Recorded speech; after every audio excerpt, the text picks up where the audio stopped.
Its energy surrounds us and binds us.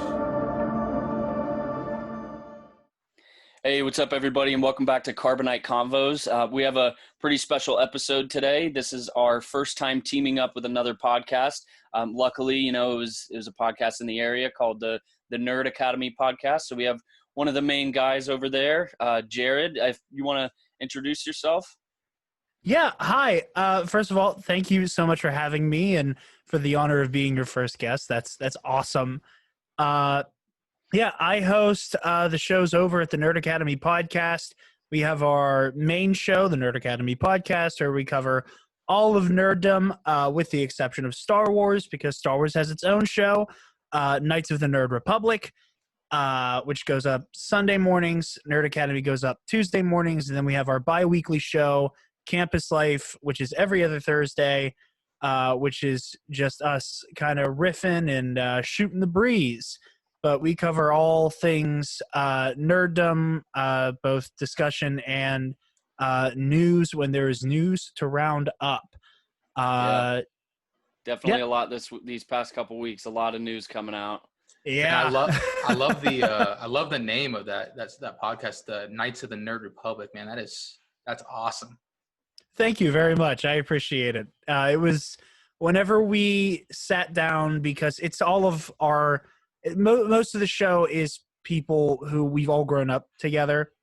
So when we sat down, we were like, okay, like we need to brainstorm this new network. Moving on from our old gig, it was a friend of Travis Grossman, who's also in our network, who his one friend had the idea, and then we all just went, okay, that's the Star Wars show. Now we need to figure out the name of the main show. But yeah, no, I love it, and I can't take credit for it at all, but I love it. That's fantastic. I think that's how we all feel. So me and Alec, as we were, talking about a little bit before the show, we just recently, started up Carbonite Combos about 2 months ago. And also I'm going to be with Alec this weekend. So that'll be cool to get some content out. But yeah, we're excited for the show. Before we get started, I don't know about Alec, but I'm kind of curious, like, what's your, what's your favorite, like, character and movie, just so, I can learn a little bit about you. So I'm a very rare breed of Star Wars fan in my experience. I'm 22. I was born in that era of kids and Star Wars fans who were very convinced that after Revenge of the Sith, it was all over. Yeah. So more than anything, my fandom was raised and cultivated on Legends, in particular the Clone Wars multimedia project. So a lot of that the Legends material of that era colored my fandom a lot. As a kid, I was like 8 or 9 years old when I got that Star Wars The Complete Encyclopedia.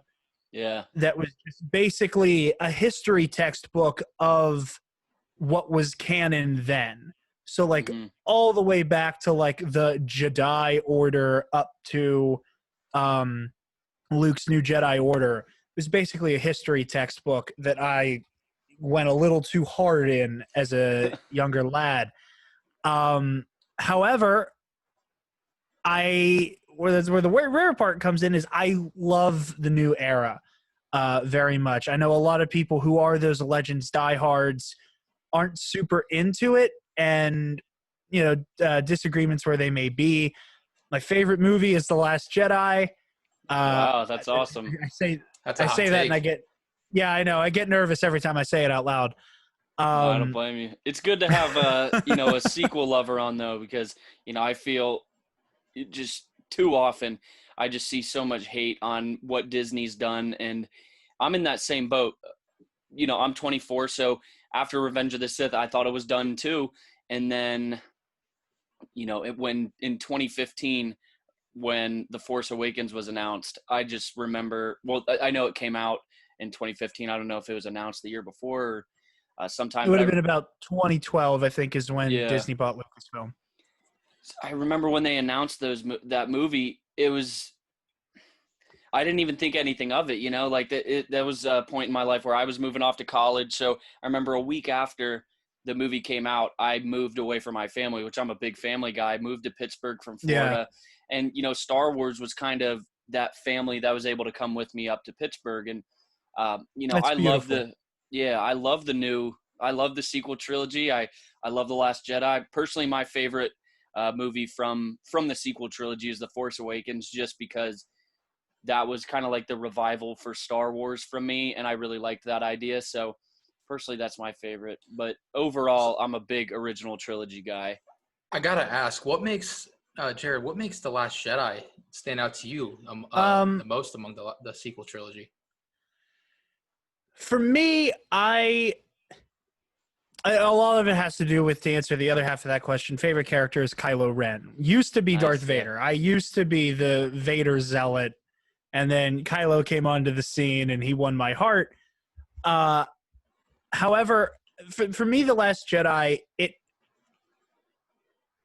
I love The Force Awakens, and, you know, as kind of pastiche as the whole, oh, it's just A New Hope all over again criticism is, there is, and as much as I kind of don't agree with that necessarily, I also have that, okay, but this does feel samey.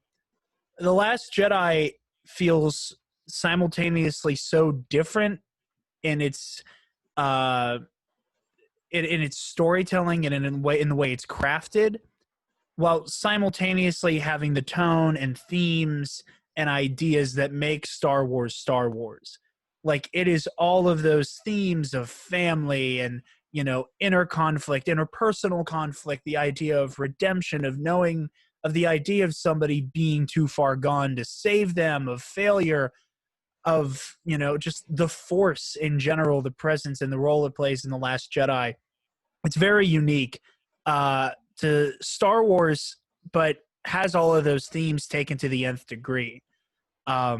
And it absolutely stayed with me, and it got me very emotionally seeing it for the first time. That's awesome. Yeah, that was really well put. That's great, dude. I got a little bit of goosebumps hearing you talk about that, man. Thank you. Sweet.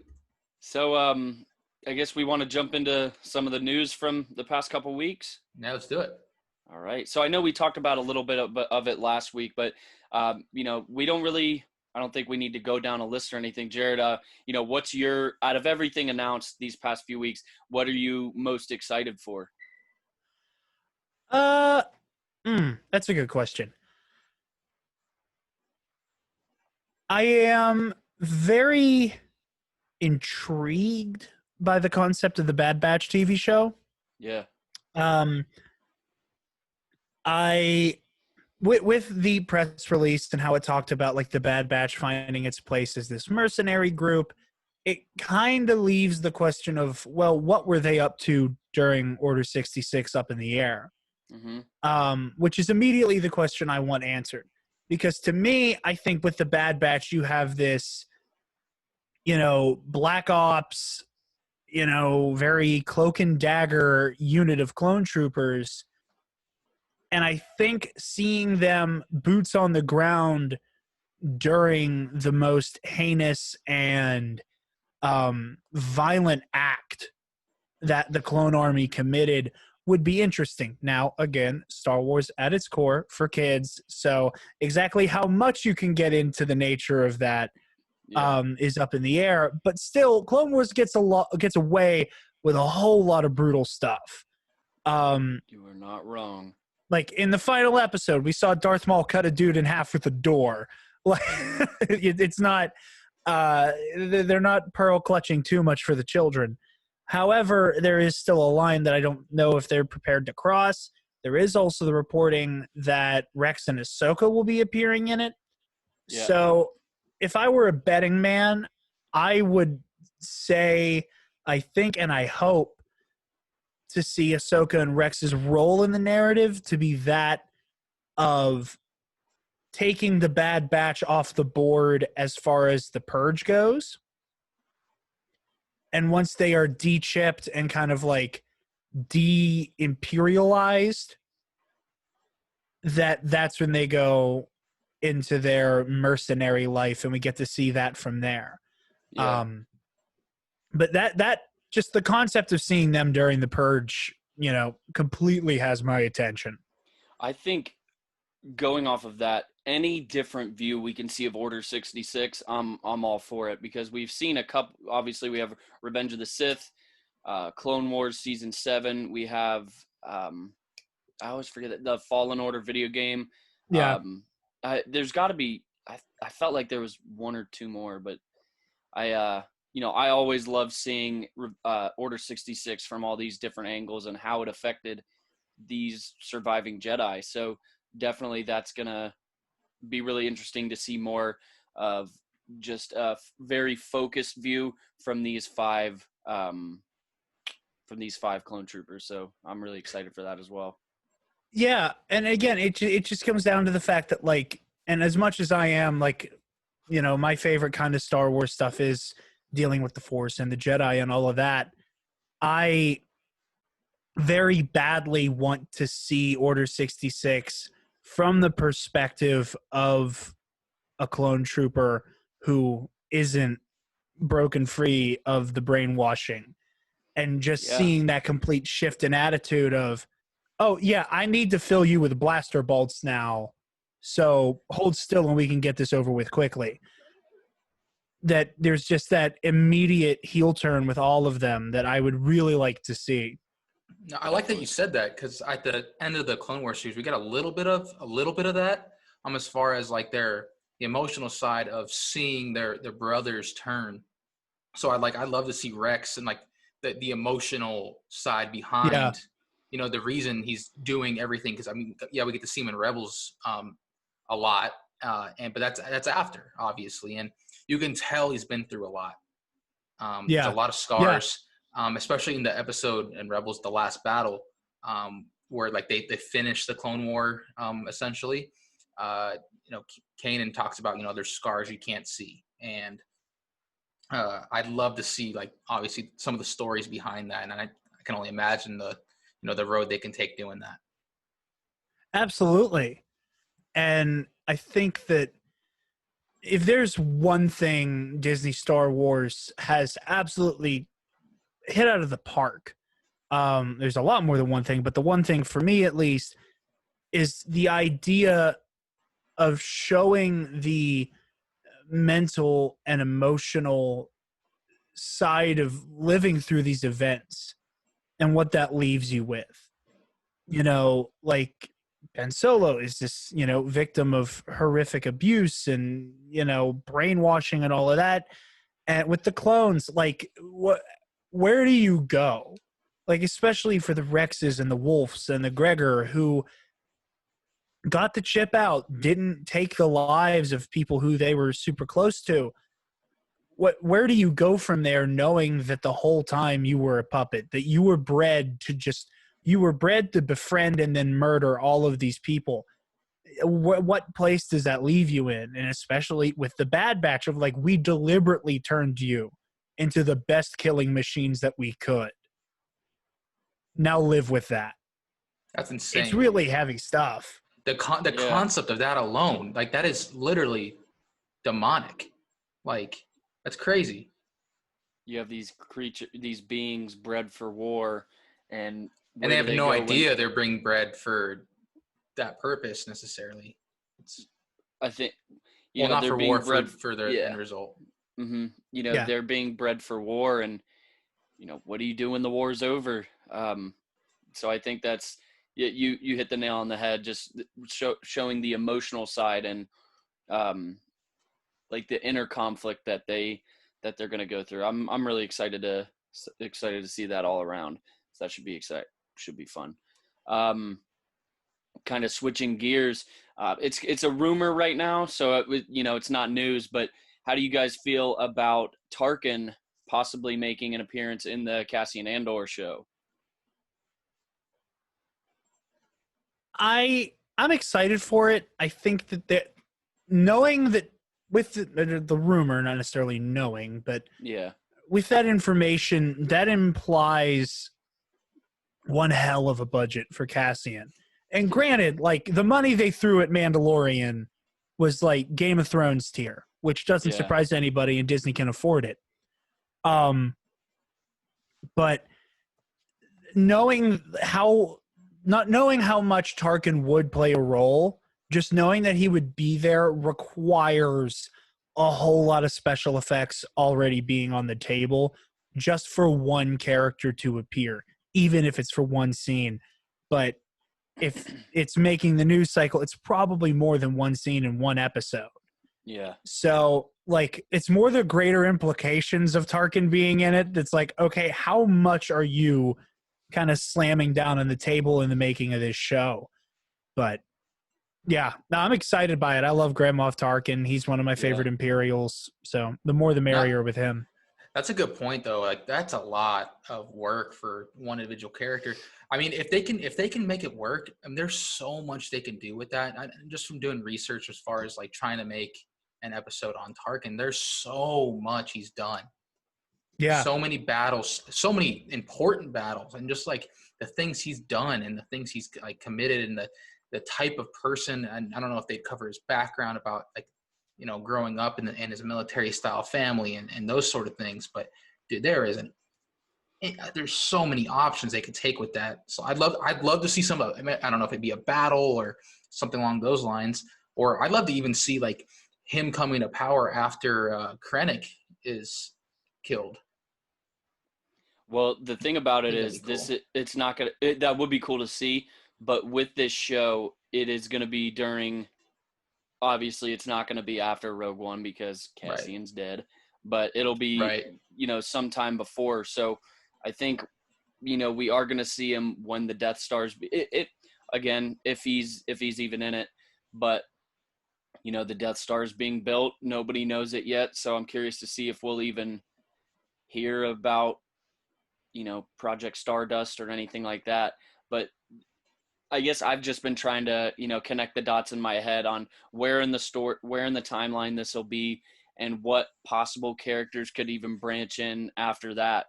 Because I think that's one of the hardest things to kind of pick at when you see these new shows being announced is, okay, what characters are even able to be in the show, you know, at that point, you know? So it's definitely going to be pretty interesting. Yeah, there's an interest. Yeah, exactly that. The weird plug and play with that era, because like, I think it would be kind of weird and also possibly cause some continuity issues if the entire Cassian show, he's like precariously tiptoeing around the Death Star project. Yeah. That like, it seemed like it caught the rebellion completely off guard. It did. When they realized that was in play. Mm-hmm. So knowing that like Cassian is like spends the whole time on the cusp of figuring it out kind of messes with that. Like the idea that like the rebels were like something big is coming, but they had no idea it was a planet killer. Yeah. That's where like the whole idea of it being solely about the Death Star project kind of weirds me out and creates a continuity issue. Mm-hmm. But like Cassian being this, you know, basically spy master for the rebellion, it would make sense that Tarkin ends up on his radar and kind of vice versa. Yeah. I think Tarkin would be in play. Definitely. I think it kind of goes back to what you were saying about, you know, what Disney's been doing right. We see, you know, Cassian it's that inner battle because up until Rogue One, I think we've always seen the rebellion as, you know, clearly the good guys, which they are, you know, they're the good guys. They're trying to spare the universe from the Empire. But I think Rogue One's the first time where you see they're really not, they have to do some shady and some, you know, not evil, but, you know, for lack of a better term, they're evil not stuff squeaky too. Clean. Yeah. Exactly. So we see Cassian and how emotional he is when he's talking to Jyn, that he's been in this fight since he was 6 years old. They don't know the things he's had to do for the rebellion and that the rebellion is suddenly real for her. But I think that really goes back to your point of that inner battle. And I think we're going to see that a lot in this season because we already saw Cassian kill one of his rebel associates in Rogue One. So, and I can't imagine that was the worst thing he's done. So definitely think we're going to be seeing a lot more of that in this show. I don't know about you guys, but I kind of like the fact that they're showing, like, I actually really enjoy the fact they're showing the dirty stuff. I think it adds a little bit more humanistic qualities to their effort, and It's more and true. the whole thing. Right. It's not, oh, the rebels, the good guys, they're, you get what I'm saying. It makes it more realistic to the best it can be, I guess. You are not. Well, yeah, and no, not at all. And it shows that, like, when you're fighting something as big and ugly and omnipresent as the Empire, real life political revolution, tearing down, oppressive systems of government, it's never pretty. It's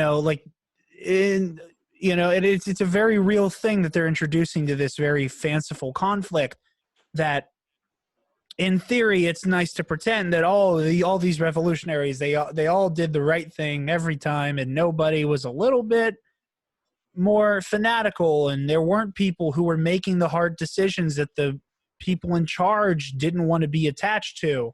And that's where characters like Saw Gerrera and Cassian Andor come in, because they're like, no, I'm fighting for the right cause, but it's not going to be pretty, because it brings that level of realism to it, and puts them in a situation where now they're haunted by the decisions they've had to make for the greater good.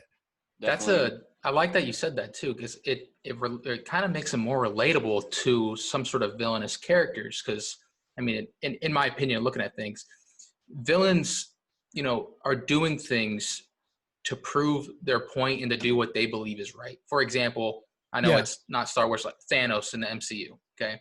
Yeah. He believes he's doing the right thing by trying to eliminate half of all existence across the universe. Right.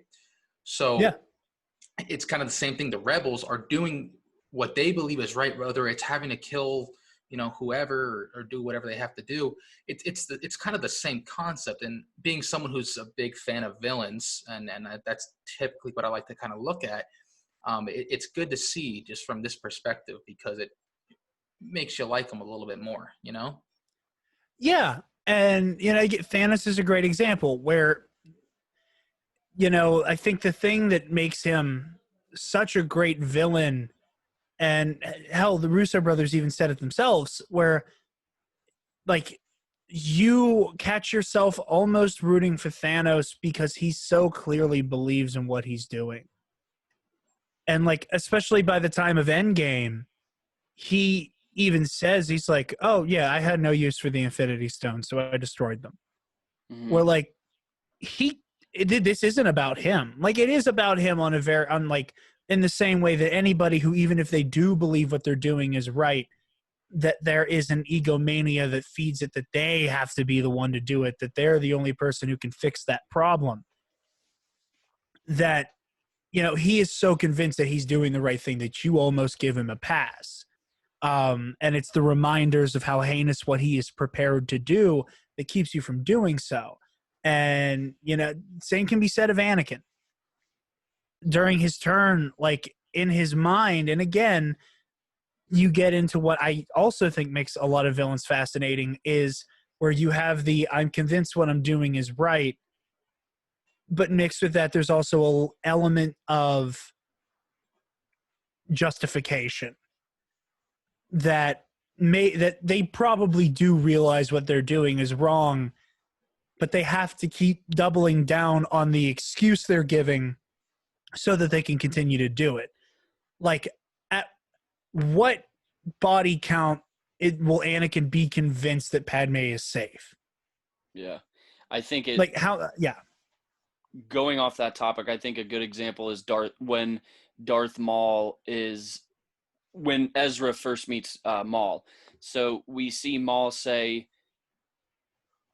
you need to use your anger. This was when they were on the Sith temple on Malachor, and they needed two to open the to lift the door barrier. Yeah. So no one can do it alone, and Ezra couldn't do it because he wasn't using his emotions. Like, he was holding back. And Maul says,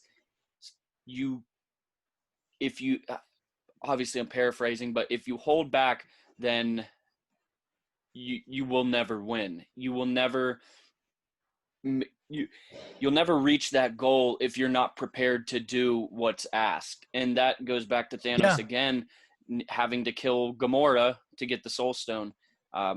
Killed the one thing in the world that he loved because he didn't want to ignore his destiny again. But yeah, and it just goes to show that conviction, commendable as it may be, it is just as easily able to kind of turn malignant. Yeah, definitely. So let's speaking of Maul, I think this is the one I'm most excited for. Looks like we're getting a Maul spinoff. What does everybody think of that? My first reaction is they better get Ray Park. Yeah, I mean, did you see everything that's been going on lately? No, not really. Oh wow. Well, I don't want to. I mean, to like I guess the normal information. No, I don't want to bring the negativity of it on the podcast, because I know it's been hitting Ray Park's family like very bad. But there was a big social media scandal where Ray Park got hacked, and we'll talk about it afterwards. Oh. Ray Park got hacked, and I believe his kids' accounts did too. And it's just been, I can't believe you haven't seen this. It's like I haven't. Have you seen all that, Jarod? Yeah. It's been an absolute clustered mess. Yeah. It's unfortunate. It seems as though the very, very heavy and unfortunate abuse allegations that were floating around about it have been disproven by his wife. Now, the nature of how it got posted, I know a lot of people have hypothesized that it was a hack. I know that a lot of people have been questioning whether or not that's the case. She put out a statement earlier, I think today, where she didn't directly say it was a hack. Yeah. Which kind of implies it was posted intentionally. Regardless, it's an upsetting situation. Yeah. There are kids involved. My biggest issue would have been if he did it on purpose. And if he did it on purpose, I lose a whole lot of respect there. Exactly. Like, regardless of any of the other circumstances, it's just an objectively evil thing to do. I can't believe I haven't seen this. Are you looking it up right now? I mean, pretty much the rundown is it pretty much came down to a a sex tape virtually of him and his wife. But yeah, it was a shame how it all played out. But we don't have to stick on that topic. Like, let's keep it positive. Yeah. But yeah, the Maul show is I couldn't be more excited. Again, bringing it back to that timeline, you just want to see where it is. So I presume that it's after Solo. Since we're going to see Kira, since it looks like Kira is going to be in it pretty heavily. So I'm sorry, I didn't mean to cut you off. No, go ahead. I apologize. Go ahead, man. Before all hell broke loose. Okay, no, Ray. Before all hell broke loose, the Ray Park situation. From what I saw, a lot of the reporting was claiming that the biggest mountain to climb with getting this show off the ground was getting Emilia Clarke to come back to reprise her role as Kira. Now I have no idea where the hell they go with this show. Yeah. There's so many X factors involved now where, like, if we see anything about this show in the next 2 years, I will be absolutely stunned. Yeah. It was really unfortunate how it played out, just because it seemed like a day or two after the Maul show got announced, it was, we had this right there. Everything just hit the fan, and it's like, man, like, Well, I guess what's Yeah, good is I don't even he's know. covered in makeup anyway, so I guess anyone can kind of fill in. Well, Yeah, I've seen a exactly. lot of people saying that if Ray Park isn't on the table anymore, just cut your losses and have Sam Witwer do it. Yeah, That and again, the issue causing Ray Park possibly not being involved is important and goes beyond a TV show about Darth Maul. But on the very brass tacks business side of things, Sam Witwer would be a fine replacement. exactly. No one would. He's already Yeah. voicing him, and if the show gets off the ground, there's no way he's not voicing him. Exactly. So Exactly. Are there any like theories on what this show could be about? Like I'm excited to hopefully see about Crimson Dawn more, because that just really interested me throughout Solo, just hearing how evil they are, and I think that's going to be pretty cool to learn about. I am going to stand up for a moment because I have to plug my laptop in. Sounds Please good. continue. Go for it. Go for it. So where in the timeline? Obviously, be after Solo, Yeah. but would he still have the Darksaber? Well, let's think. Because the Solo I hope. is, I mean, that'd be cool, but it's possible, but you'd think if he had the Darksaber, that's what they would have shown in Solo, maybe. well, At maybe the end. not. Could not if they had this plan in the work. I mean, at the end of Solo, what reason would they have had to bring the Darksaber out? Well, what reason would they have had to ignite the lightsaber anyways? It was kind of just that threat True. level. Threat level. Maybe I guess a little bit more for the fans who don't necessarily knew that he was alive. I mean, it's a little bit more recognizable. If it was the Darksaber, they'd be like, "What is that?" But they wouldn't be like, people "What were is that?" confused. They'd be like, Well, they "Yo, were what is confused that?" when he made the appearance, anyways. Yeah. So I don't know. We obviously don't know the answers. But Yeah, and we'd have to look at. There's a website that has like what year all the movies and shows and books and all that is on the Star Wars timeline. So I'd be curious just to see where in relation to Rebels this is, because it's pretty close. So yeah, I don't know if Maul would still have. Well, I'm forgetting, who did Sabine get the Darksaber from in Rebels? If memory it wasn't Gar Saxon, was it? I just cannot remember right now. It's hard keeping if up with memory all this serves, stuff. didn't Ezra take it from him Oh, then in gave it some to capacity? Sabine. Because Maul had it at the He did. time of Rebels. So he could very well still have the Darksaber in the show. And Well, I mean, if that's the case, then there's a very good chance. definitely. Speaking of the Darksaber, that kind of leads us into one of the last topics. Man, what's his name? Sorry, I forget his first name. Esposito. He's in the new Mandalorian. Oh, Giancarlo Esposito. Yeah. That's it. Apparently that we are just now. Apparently, there's a lot we don't know about his character. I've heard rumors floating around that he might be force sensitive. We're gonna learn a lot more about the Darksaber than we ever have. We're gonna learn a lot about the history, how it was crafted, how it became such a powerful Relic type. Not so much a weapon, but how, if you have this weapon, you're the leader. So apparently we're gonna get a lot of information on his character and a lot more on the Darksaber. So that should be pretty cool going into Mandalorian season 2. I on both this front, because of the tie with the Darksaber, something on the Maul side of things I wanted to touch on briefly. Yeah.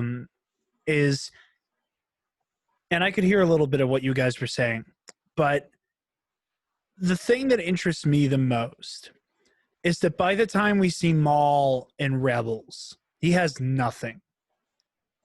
Not a From thing. what we know, Crimson Dawn is defunct. There's nothing going on there.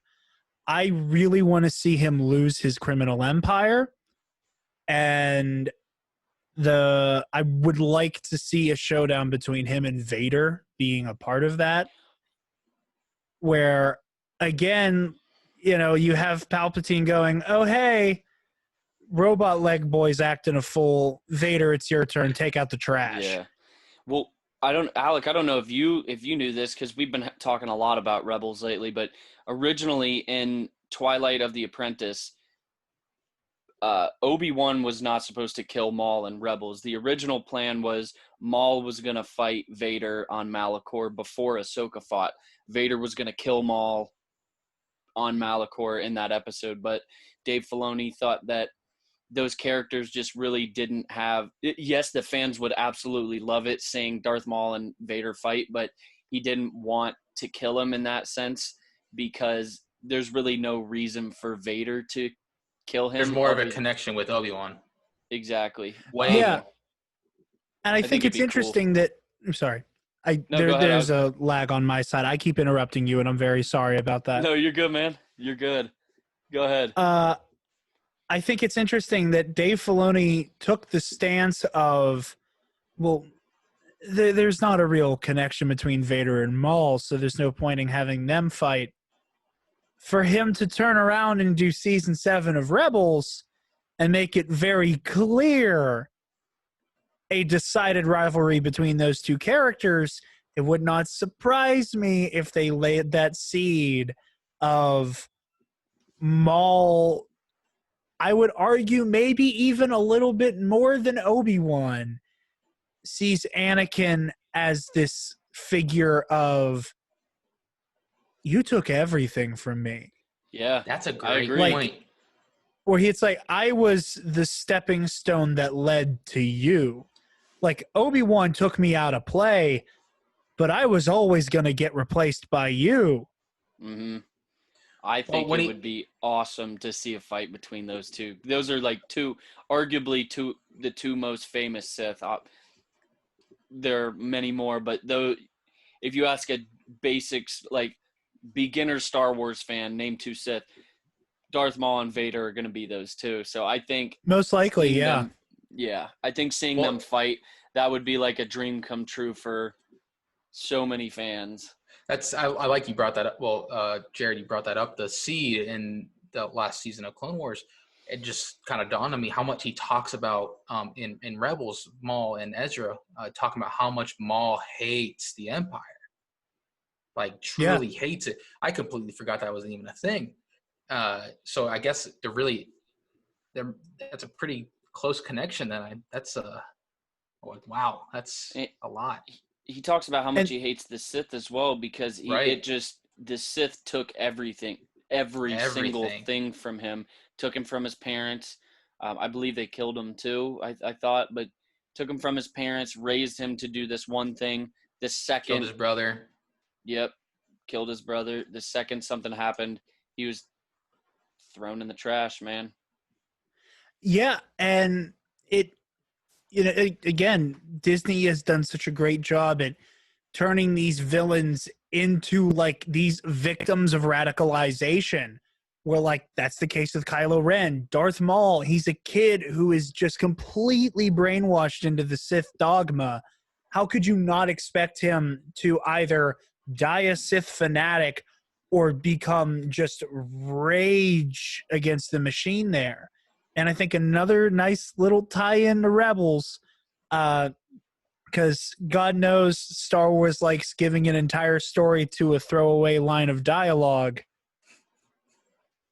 When Vader's approaching, Maul looks at everybody and goes, "Oh yeah, that's Vader. I can't take him.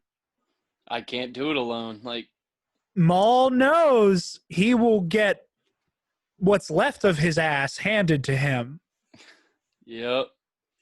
How else would this incredibly arrogant warrior, who goes into every fight assuming he's going to win, What reason does Maul have to think he won't win unless he's already tried and That's a barely good point. escaped with his life?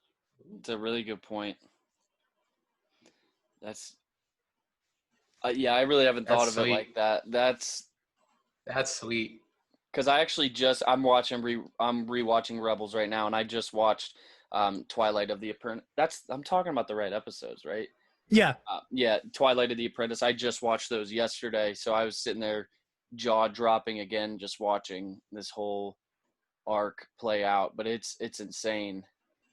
It's insane. It's an awesome storyline. I'd like to do a short story on it, pretty soon. But I got so emotional just when you finally see half of Anakin's face when he's battling Ahsoka, because Yeah. it's obvious we all know Vader is Anakin is Vader, but it's hard. You almost, and we've talked about this a little, Alec. You almost forget that Anakin's under there, and that's like one of the times where you don't feel like it's either Anakin or Darth Vader. And that in that fight, It is Vader. you see. Well, I was saying, yes, it is Vader. Well, I was saying like you can finally see Anakin under the mask, because Right. it's hard for me to picture Anakin under all that equipment. But in that scene, like that's the first time you really see Anakin as Vader, and you see his eyes, you hear his voice. The eyes stood out in particular to me in that scene, Yeah. like how it's like big and like just how locked in and maniacal they looked. It was a lot. Definitely. I think one of my favorite elements of that scene and that moment is addressing how deep Anakin is into things. Yeah. Because I've seen a lot of people, and I even saw an edit on Twitter not too long ago where somebody altered the scene so that like when he first looks up at her with that Ahsoka, that like his eyes are back to being blue and then turn yellow again with then you will die. Right. I like that the show, and it's cool, and I understand the thought process. I like that the show makes it very clear he is okay with killing her. Yeah. That there is that moment of hesitation, but it's not, that hesitation is not so great that he cannot immediately push Anakin back down and like let the Vader persona out completely. And I think it also speaks to the magnitude of what Luke is able to do for him to finally make him wake up. Yeah. And get back into the fight on the right side of history. But no, yeah, Twilight of the Apprentice is my favorite episode of Rebels, and I'm too much of a Vader fanboy. That can't not be my favorite episode of Rebels. Yeah, I get it. Nice. Vader's a badass, man. Anything he does, I am for it. I am for it all the way. Apologies for derailing the Mando talk, by the way. No, you're good. No, you're good, You're man. I like the way I it actually went. forgot we were on that. There was really nothing more to say that. I know there's a lot of rumored characters, but I guess we'll just have to wait till the fall to see what we get. Very excited for that. I hope that the theory that Moff Gideon is an ex-Inquisitor proves to be true. That would be That would make really sense. It would make a lot of You sense. know, because if you're going to make him force sensitive, it would be weird if there was like a random Moff kicking around who could touch the Force. Especially because a whole lot of Imperial leadership were carryovers from the Republic. So I think it would be cool that like in this era of warlords and Imperials just kind of deciding that they're Moffs now, kind of like it was in Legends, for just like the last remaining Inquisitor to kind of stand up and go, I'm a Moff, this is my territory now. Because like how many other, like Vader's gone, you can only assume most of the Inquisitorius is gone. How many heavy hitters does the Empire have left? Exactly. They've been really dethroned at this point, pretty much to the max. So Yeah. maybe this is the, that new. Well, this is before See, when I talk about this stuff, I have to do a quick timeline recap in my head. The Mandalorian is after Return of the Jedi, but before the sequel trilogy, correct? Yeah, Yeah, so- 5 years after Jedi, I believe, is when it picks up. Yeah. So you wonder if he has anything to do with Palpatine's plan with the Final Order. Doesn't seem like there'd be like anything leading to that, but you never know. Yeah, well, Never know. I feel like because in the Aftermath books, like Palpatine's chosen seed sowers for the First Order are the ones that he says, "Hey, now go hide out in the Outer Rim or in the Unknown Regions, and we're gonna go from there."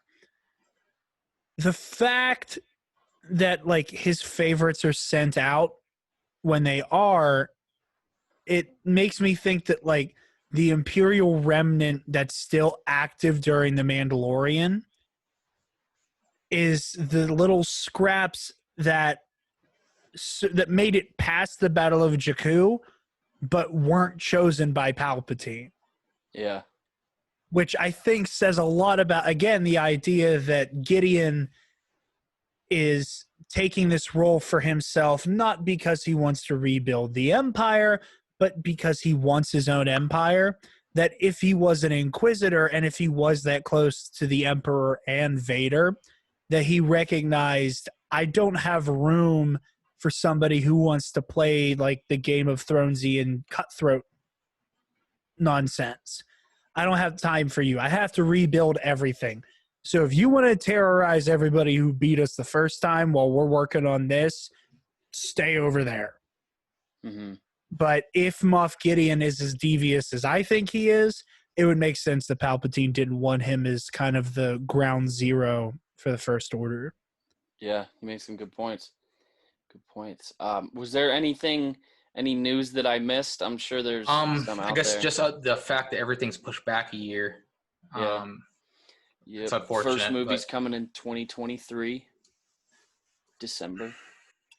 Yeah, it's kind of a ways, I mean, but it's we've been spoiled. yeah. Years, like we're gonna get plenty of Star Wars in the meantime. So I think it builds that anticipation up. I'm also glad that it's going to be a December release because Star Wars being a Christmas time thing just makes my nerdy little heart so happy. Oh yeah, 100%. You are not wrong, man. I love it. Especially the sequel trilogy. I love the timing it came out. Love the timing it came out. I mean, we got 3 movies in 6 years. Like, yeah, that's. What do you mean? We got 5 movies and. Yeah, well, three like main trilogy. I forgot about Solo and Rogue One, but wow, that's. I mean, dude, that's ridiculous. Like, it was a 30-year gap between the original trilogy and the prequels, essentially. Not 30, but like what was it, 20 something. Still, whatever. And then we get something like 5 in 6 years. Like that's crazy.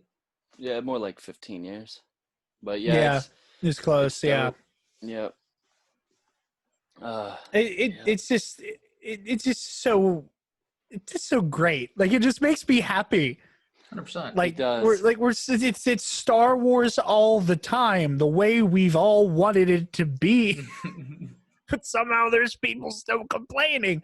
Like, no, I know. Like, this is what we've wanted. Don't even get us started on that. I did think the release of The Last Jedi and then Solo, I thought that was a little too close together. Did I go to Solo opening night and The Last Jedi? Of course, but I would have liked a little more space in between to kind of still process what happened with The Last Jedi and build the anticipation more for Solo moving forward. But still, one of the things that drove me, I'm sorry, that lag, I keep talking. I feel so bad every time I do it. I will actually be right back, guys. I'm sorry. No, you're good, man. You go for it. That with Solo, the grave mistake that was made was that Disney cannibalized its own audience. because right around the time that Solo was coming out, we also had Infinity War and Incredibles 2. Right.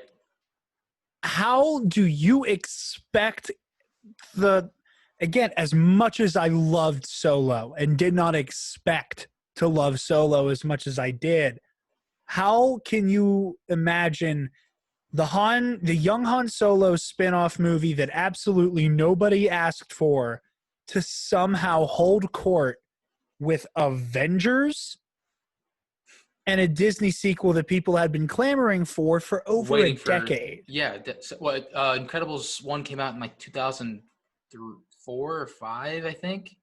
Yeah, in that ballpark. Somewhere around then. I mean, and we were kids. We were 7, 8 years old when that came out. And then 13 years later or whatever, I think it was 2018. But they're like, oh, okay, here's a sequel. And I mean, I liked Incredibles 2. I thought it was great. I loved it. I absolutely loved it. And I don't know if they were trying to, reach that certain audience. I think in a large part, the Disney's main audience in a way right now is people around our age, because it seems like they're really trying to appeal to those types. And I think they were trying to target that audience with a ton of stuff at one time. Yeah, and like it's Disney's two biggest demos that go without speaking, is that you either have the kids or the 20-somethings who either are unironically engaged in these fandoms, or there's like a nostalgia element of like, this just seems fun. So when you can double down and have boom, Avengers, boom, Incredibles 2, but on top of that, you now have your own movie competing against two of your own other movies, on top of the fact that Deadpool 2 came out the same month, and there was like another like mainstream blockbuster it had to fight with, where push Solo back to December when it should have come out. Its only real competition would have been Aquaman. Right. Which made an absurd amount of money. And not to take away from Aquaman, it's fine, it's fun, it's whatever.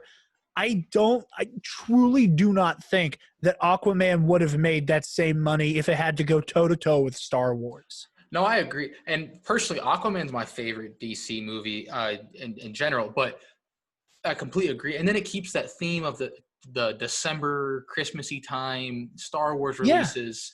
Yeah. And I know personally, like me and my family, it's kind of become a tradition. I don't know if they're necessarily into it as much as I am. But it's become a thing. Like, you go home for the holidays and, hey, mom, dad, sister, brother, whatever, like, hey, let's go see this new Star Wars movie. And it just become a thing. And it's great. Yeah. Yeah.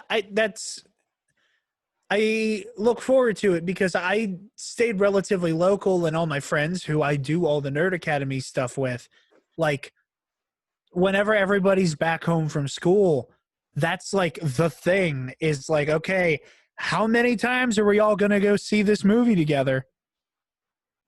Well, everybody's home, and we're all just basically going to take turns going all in a big group, and then some of us will split off and go see it again with other. It's just so perfect. It's the perfect time to release a Star Wars movie. 100%. That's to say nothing of the merchandising at Christmas time as well. Right. It's brilliant. Well, I mean, like, that's great. You said, like, with your buddies. I know me and Nix went and saw the Skywalker twice. We went and saw Endgame like 4 times, like just that alone. And we went and saw with other people as well. And it again, man, it just adds such a good environment. Like, you want to keep going, and it's just like becomes like a tradition thing at this point. Yeah. It's great. I hope it keeps coming. Hopefully by this Christmas season, everything is kind of wrapped up and movies are going to be starting to be released and stuff. One can only hope. Guys? One can only hope. You're good, bro. Still had my headphones in, so I was able to hear everything. So you're absolutely right on all fronts. Trying to think if because I had some thoughts. I like what you pointed out, how the only competition would have been Aquaman, because I really did enjoy Aquaman, but yeah, it doesn't hold Aquaman, Yeah, it doesn't. It's good. It's good. It's not great. It's not It's Star good. Wars. It's not Star Wars. Exactly. Yeah. Yep. But it was. I'm just excited to get more Star Wars TV shows, more movies. Yeah. You know, the Skywalker saga is never truly gone. No one's ever truly gone. But one can only hope in the case of Yeah, some no, I characters hope. who died in the I Rise know. of Skywalker. Right. Jeez. I hope so. But you know, I think that's all I have on my end. You know, Jarod, again, we really appreciate you coming on the show, man. We're excited to come on yours in a couple weeks. I know I have to go help him move this weekend, so we weren't able to do it this weekend. But you know, we're more than excited to, you know, meet your counterparts and Oh, I can't more wait to have Star you guys Wars. on. I 100%. appreciate I it. can't wait to have you guys on. I'm very excited for it, and I'm honored Yeah. to be your guys' first guest. So thank Yeah, you very definitely. much. And make Yeah, sure of you guys go course. check out the Nerd Academy and the Knights of the Nerd Republic. Obviously, good quality stuff there, and plenty of good information for you guys. Definitely. So I Thank think you very much. we'll wrap it up. Thanks for tuning in, everybody. And you know, we will see you again next week, both at Carbonite Combos and the Nerd Academy podcast. But you know, until then, may the force be with you all. Thanks, guys. Remember, the Force will be with you. Always.